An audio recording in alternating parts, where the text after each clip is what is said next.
Merci de choisir la télé qui vous parle pour vous informer. Mesdames et messieurs, bonsoir et bienvenue dans votre édition d'information dont voici le sommaire. Suite à l'ouverture de la première session de l'Assemblée nationale ce lundi, les Sénégalais invitent les nouveaux députés de cette 14e législature d'éviter les erreurs du passé et renouer avec le peuple.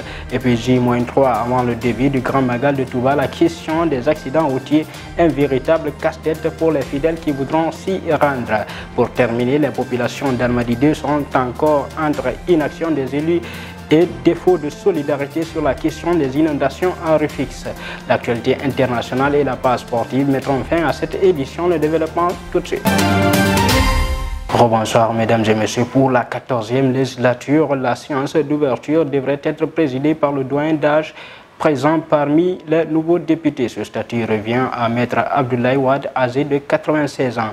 Mais vu son âge, il a cédé son siège à son suppléant Saliou Dieng, qui est secrétaire général adjoint chargé de la structuration et des mouvements de soutien.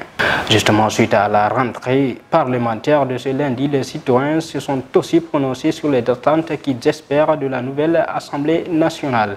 Ils invitent les députés à ne pas reproduire les mêmes erreurs du passé.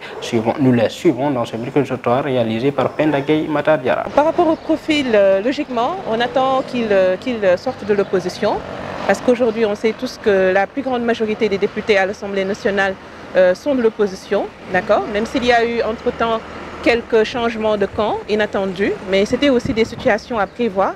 En tout cas, on attend qu'ils votent des lois, qu'ils viennent en aide aux populations, qu'ils tiennent en compte de nos attentes, qu'ils soient là pour le peuple. Voilà, voter des lois qui vont permettre aux gens de se sentir mieux dans leur pays par rapport à la sécurité, par rapport à l'économie, par rapport aux finances, par rapport à des lois sociales, vraiment pour les couches défavorables comme les enfants et les femmes. 14e Cette 14e législature, beaucoup l'esquivent vraiment suite au Grand Magal de jeudi. Ce qui est important, vous savez déjà que la précédente Assemblée nationale, c'était vraiment rien que des bagarres et des disputes. Nous n'attendions pas ça vraiment. Nous voulons une assemblée dynamique qui est pour le peuple. Chacun d'eux connaît les valeurs et potentiels du Sénégal. Nous voulons un président de l'Assemblée nationale qui va sortir le Sénégal des retards, qu'il vienne du pouvoir ou de l'opposition. En tout cas, quelqu'un qui sera utile pour le peuple sénégalais. Je pense que c'est une très bonne chose, mais il faut juste qu'il assume ce qu'il disait.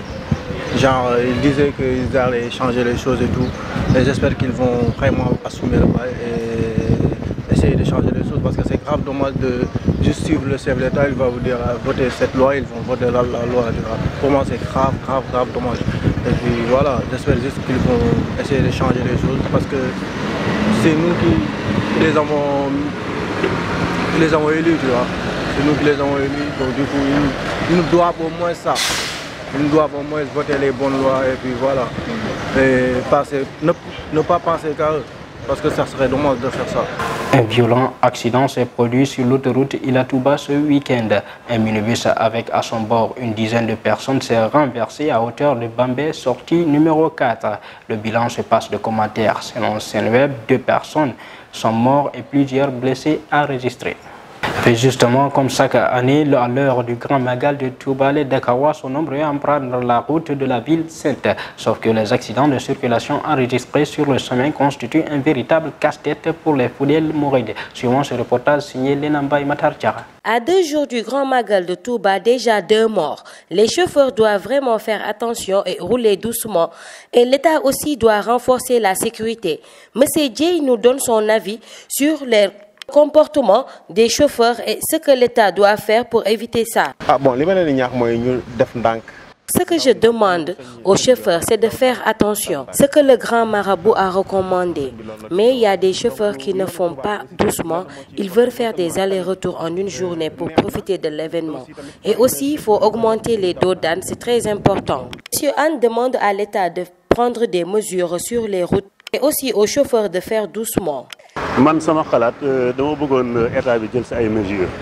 L'État doit prendre des mesures avant qu'il ne soit trop tard. Moi, c'est ce que je vois. Chaque année, les fidèles sont de plus en plus nombreux. Il faut renforcer la sécurité chaque année. Les chauffeurs aussi veulent en profiter pour travailler au maximum et c'est important.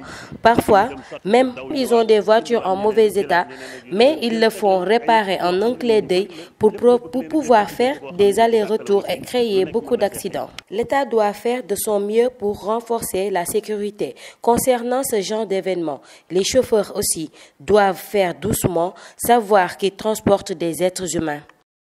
La compagnie nationale Air Sénégal fait encore parler d'elle et de la prise des manières en France. Hier dimanche, les passagers du vol Lyon-Dakar ont vécu une chaude journée. Leur avion a dû atterrir à Marseille en raison d'une contrainte opérationnelle. Les 41 passagers ont alors dû se faire affréter un nouvel autobus pour rentrer à Lyon. Sur son site internet, Air Sénégal affirme qu'ils sont réacheminés à Dakar sur 24 heures. La problématique des inondations continue encore de faire des sinistrés à Rufisque. Les populations d'Almadies 2 pataugent entre inaction des élus et défaut de solidarité à leur égard. Je vous propose de suivre cette habitante de la localité. Nous vivons une situation très difficile.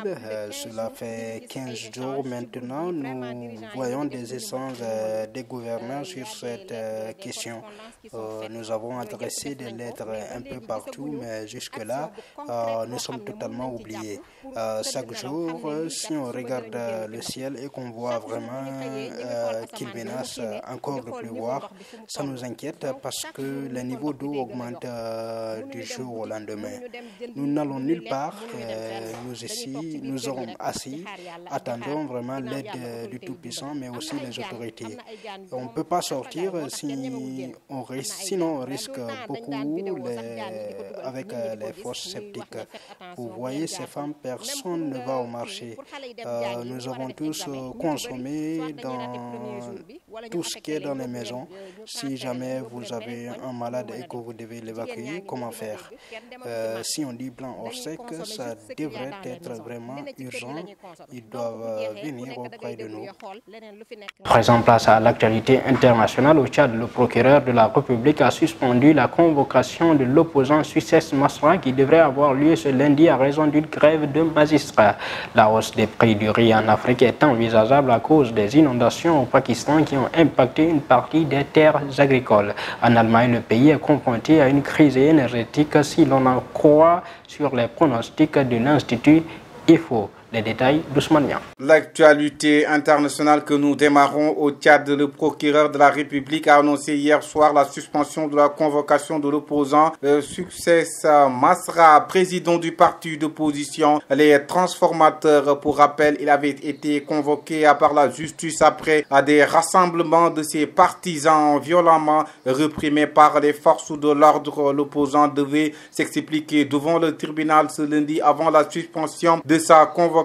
Mais finalement, l'audience n'aurait pas lieu à raison d'une grève des magistrats qui commence aujourd'hui même. Et puis en Afrique, concernant la sécurité alimentaire, il pourrait y avoir une hausse du prix du riz à cause des inondations au Pakistan qui ont noyé une partie des terres agricoles et la décision de l'Inde de limiter ses exportations de riz. Et cela pourrait aggraver les tensions sur le front de la sécurité alimentaire dans les pays africains les plus dépendants des importations en provenance d'Asie, nous renseigne France 24. Et pour terminer, en Allemagne, selon les pronostics de l'Institut IFO et de la Banque centrale, le pays confronte à une crise énergétique au bord d'une récession hivernale en raison du lourd impact sur les ménages et les entreprises de l'actuelle crise énergétique. Selon l'IFO, la situation ne pourrait se normaliser qu'en 2024 avec une croissance de 1,8%. C'était tout pour l'actualité internationale. Abdoul Wahaba. Merci pour cette actualité internationale. À présent, place à l'actualité sportive. Tournoi UFOA Zone A U20, les Lionceaux du Sénégal dont la Gambie remporte le trophée en finale. La Ligue des champions de la Confédération africaine de football, le Casa Sport, domine la manche allée face aux US Kabylie 1-0. La première ligue anglaise vers une crainte de nouveaux reports massifs en raison des obsèques de la reine Elisabeth II.